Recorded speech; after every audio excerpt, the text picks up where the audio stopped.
gotta leave your money behind you. Raise your hand to the sky. Ask the masses. Welcome back to another episode of Give Me Some Truth International Edition. Today we're going to be talking about something sort of specific to the international realm. I think is still a problem. I'm Keith Ponywaz. I'm joined by Syl Michelin in the booth here today.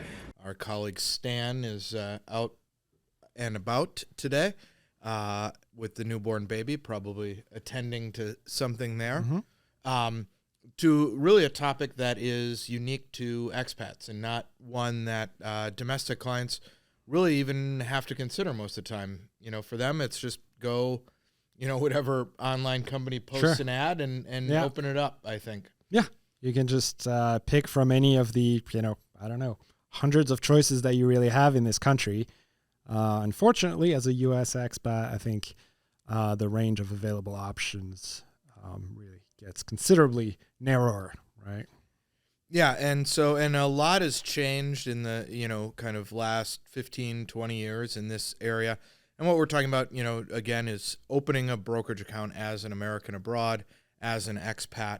It used to be, and a lot of people, blame this on FATCA to some extent, but, not really the case, that you could kind of open an account and everything would be fine if you lived abroad, or, some people would just use a U.S. address, open their account, and wouldn't have any problems, if they worked with a financial advisor, et cetera. But things have kind of evolved over time, and now we found it's much harder. Yeah, absolutely. I mean, the rules are always getting more and more strict, and a lot of financial institutions in the U.S. have just taken the view that working with clients who are not residents of the U.S. is just too complicated, and they simply don't want to do it, right? So it's a similar situation as what we discussed a few weeks ago about, U.S. banks, right? And brokers also have their own sets of rules and compliance policies that they decide to follow. And, at their discretion, they may decide to simply not offer their services to people who reside abroad, right? So that leaves expats in situations where they have to, find the right home for their assets. And that can be very, very difficult.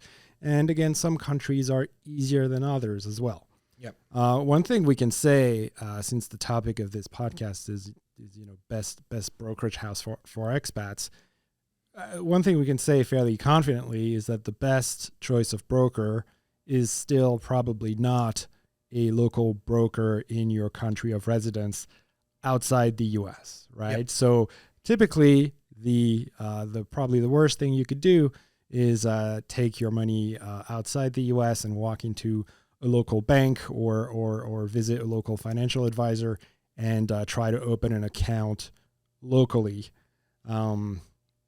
That's not the right path for most U.S. expats. Not that there's anything illegal about it, and certainly if you really want to go that route, there are ways to make it work. It might be trickier from a tax compliance perspective, and it's going to be clunkier, but there are ways to make it work. But for most U.S. expats, and for most of our clients, certainly, it continues to make sense to keep the bulk of your investable assets here in the U.S., right? Yeah, and I think one thing with the local thing, opening a local brokerage account, a couple of things have changed. One, as the world has kind of evolved, before you really didn't have local brokerages. There wasn't a brokerage house. In a lot of cases, they were owned and operated by banks doing brokerage work. Absolutely. Right? And so that is still the case in a number of countries around the world. As the sort of situation for banks with money laundering and all of that, FATCA and GATCA around the world changes.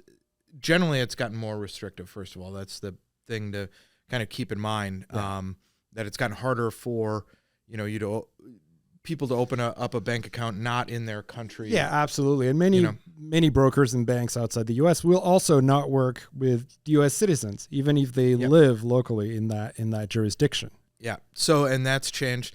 the other thing that's changed is it used to be, they'd want to have you on as a client so they could sell you their branded mutual fund. Time has revealed that those branded mutual funds are PFICs. The local mutual fund is PFICs, and so they can't sell those. And so they start looking at what can they actually achieve with working with an American as well. And PFIC is Passive Investment Company, which refers to the set of IRS rules that applies to things like foreign mutual funds. And we have articles and entire podcasts about it. And it's probably the single biggest mistake that you could make as a U.S. expat is walk into a local bank in the country where you reside and walk out of there with a portfolio full of foreign mutual funds, and you've created a U.S. tax nightmare for yourself. Yeah. So, and as awarenesses of this have grown, that's one of the reasons why local brokers don't want to deal with Americans, because of these sorts of restrictions that they're aware of. Exactly. So best brokerage for expats is still, in all likelihood, a broker here in the U.S. Now, what options do you have as an American living abroad? Yeah, and one thing that we should stress for best brokerages for expats is there are separate rules depending on what sort of client you are, what sort of investor you are, if you work with a financial advisor or not, whether you open up your account before you move abroad or whether you're abroad. So absolutely take all of these sort of recommendations and discussions with that disclaimer in mind. And I think, people sometimes don't hear that, or they think, they said this would work. It may not work where you live. The company could have changed policies. If you call in, for instance, we work with Charles Schwab for many accounts for people who move in, work overseas, live overseas. If you call in as a retail investor, things might be different for you in terms of opening up an account or having the ability to open up an account, or even in certain jurisdictions, they may close the account if you move abroad. Whereas there are certain jurisdictions that are okay still for us in those cases. So Charles Schwab is one place that we recommend people look to. There are a number of, kind of good things. Your assets are here in the United States. They will work with your IRA rollovers. They will get those set up for you. You will get all the relevant tax documents you need, 1099s, all of that. They can do foreign currency exchanges as well. Yep. Sometimes not as well. Another kind of additional advantage, if you have a bank account, they will close that, but they do offer check writing and debit cards as well associated with those accounts. Yeah. So Charles Schwab is a good option. They're fairly expat friendly, fairly international friendly. It's just, it's still country specific. So there are countries that they approve and others that they don't. Right? But if you're a U.S. expat, certainly one of the first places that you might want to look into and see if it might work for you would be Charles Schwab. Yeah. Now, one thing to consider with, the brokerages we're talking to, they are also subject to kind of local rules as well. And one of the big ones is the PRIPS, Package Retail Investment and Insurance Products. If you're a retail investor, you may find your ability to buy ETFs is limited. Generally, if you're an international investor, your ability to buy mutual funds will be limited as well. One related to that may deserve a mention as well, depending on where you're moving. If you have an existing Vanguard account, I know if you're moving to the UK, Vanguard will still work with you, and kind of keep things going there. The other thing to keep in mind in a lot of cases, if you move abroad and you have a 401k account, this is a different situation, right? Yeah. And so depending on where your 401k account is, they'll keep that open wherever you are in the world. Right. And it's actually interesting. Many times people will move abroad working with the same company. They think, I should close my account and roll it over. But because of the terms of their contract, they're still, employed. And so they can't roll it over. And, so just because of how 401ks are governed, and they're governed differently. If you're going abroad and you want to manage your own assets, and you have just a 401k, for instance, many times the best thing to do is leave it there. Good point. So in that situation, the other big name of brokerages that we've worked with, and you worked with them, in your personal life when you were kind of all over the world, is Interactive Brokers.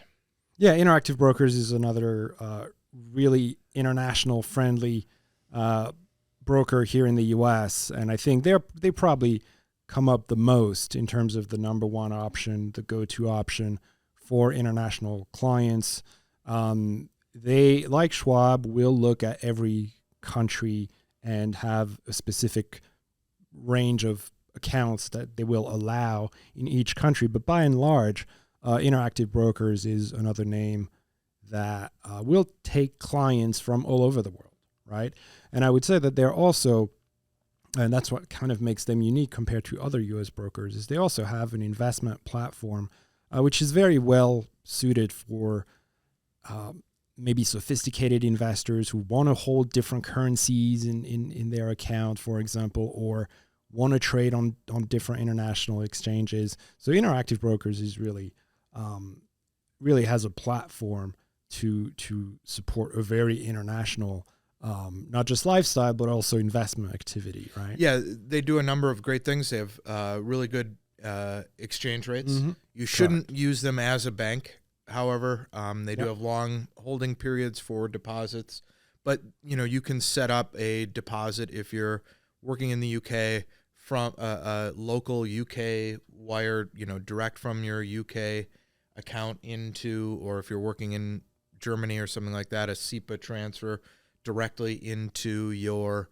Interactive Brokers account in euros. You can buy Eurozone stocks. You don't want to buy Eurozone ETFs because, again, those would be PFICs. And then especially if you're a sophisticated investor, and this, I think, bears repeating, because if you look at the interface of Interactive Brokers, it looks like MS-DOS about 1985, and you can screw up big time. Right. There aren't any guardrails. So if you're not feeling that you're a sophisticated investor, if you don't have a lot of experience managing your own investments, I would not recommend going to Interactive Brokers. The other thing that I'll say is we use, Schwab primarily for our clients in most situations because they provide very good customer service, whereas Interactive Brokers, sometimes the customer service can be a little bit more spotty, I would say. And, you're not always, things are not always clear when you're trying to find information on the website and so on and so forth. Yeah. But I think in terms of if you're a sophisticated investor, handling your own accounts really becomes a good place, moving international currency. If you want to buy local stocks where you live, if you want to do that. Another thing is, I know that if you are, have a certain level of experience and meet the European Union's professional investor requirements, you can upgrade to points where you can trade U.S. ETFs there. And there's a certain asset requirement and a certain amount of trades that, you had to have done in the previous year. Or if you work in a financial related industry, it's 2 of 3. Then you can get that professional investor. And then you can also buy U.S. ETFs. Still can't buy generally U.S. mutual funds, but can buy U.S. ETFs. Another thing, just to, so you're aware if you're at home, certain things that Interactive Brokers can't do. If you get a check from the U.S. government, they can't cash it. The stimulus checks were a big, point of contact there. Tax refund checks, things like that. You can't do third-party wires with them. Right. So there are some, restrictions. So I would say it functions more as a pure brokerage account than kind of a hybrid. Are there any other kind of names out there or things that you can think of for brokerage accounts that? No, I think Schwab and IB are really the two main ones when it comes to really a broker that anyone can call and try to open an account with. Now, what I would say though is there are things you could do that could potentially, open a lot of doors for you, right? I mean, there are many other financial institutions that will work with international clients, but it's just going back to the point that you were making earlier. It's not as widely available, and it's not as open as Schwab and IB would make it.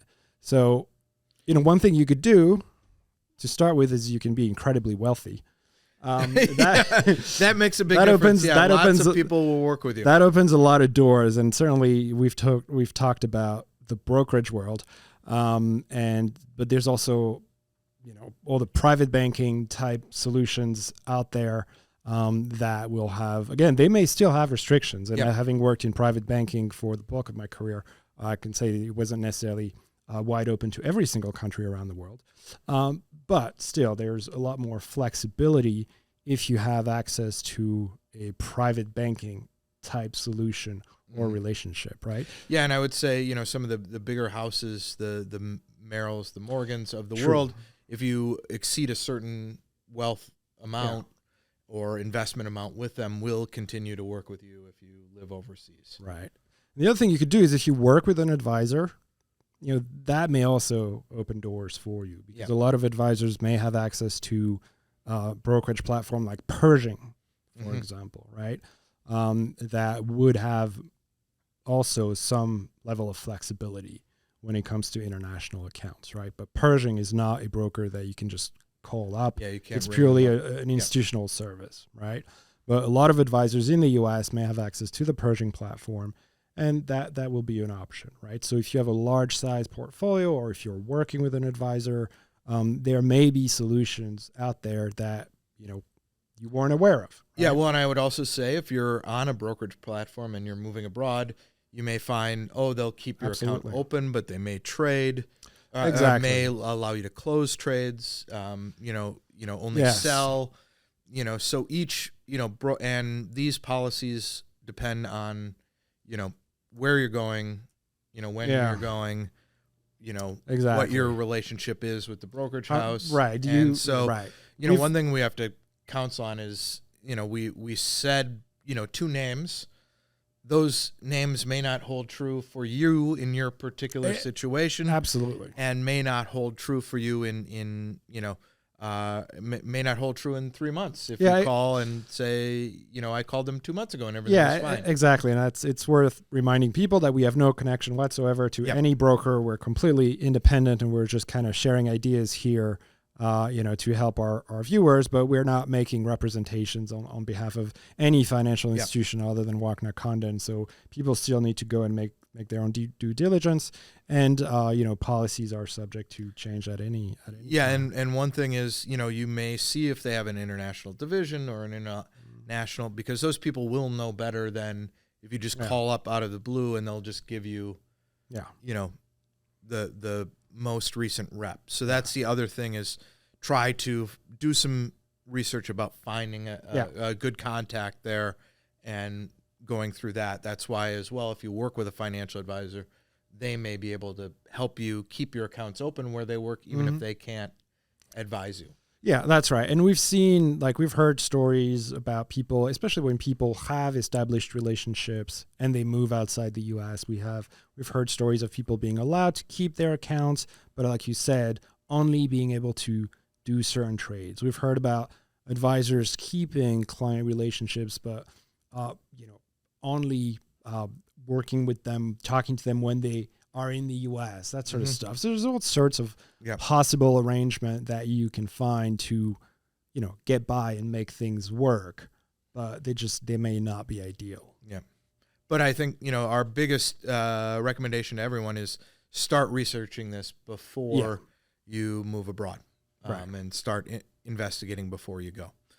So thank you very much for your time. Thanks, Sil, for joining me here in the booth today on a sunny day. Thank you all for watching, listening, commenting, liking, all of those things as well. Walkner Condon Financial Advisors is a registered investment advisor with the SEC. Registration with the SEC does not imply a certain level of skill or training. The opinions expressed by the participants of this podcast are their own and do not reflect the opinions of Walkner Condon Financial Advisors. All statements and opinions expressed are based upon information considered reliable, although it should not be relied upon as such. Any statements or opinions are subject to change without notice. Information presented is for educational purposes only and does not intend to make an offer or solicitation for the sale or purchase of any specific securities, investments, or investment strategies. Investments involve risk and, unless otherwise stated, are not guaranteed. Information expressed does not take into account your specific situation or objectives and is not intended as recommendations appropriate for any individual. Viewers are encouraged to seek advice from a qualified tax, legal, or investment advisor to determine whether any information presented may be suitable for their specific situation. Past performance is not indicative of future performance. You gotta leave your money behind you. Raise your hand to the sky. Ask the masses for silence.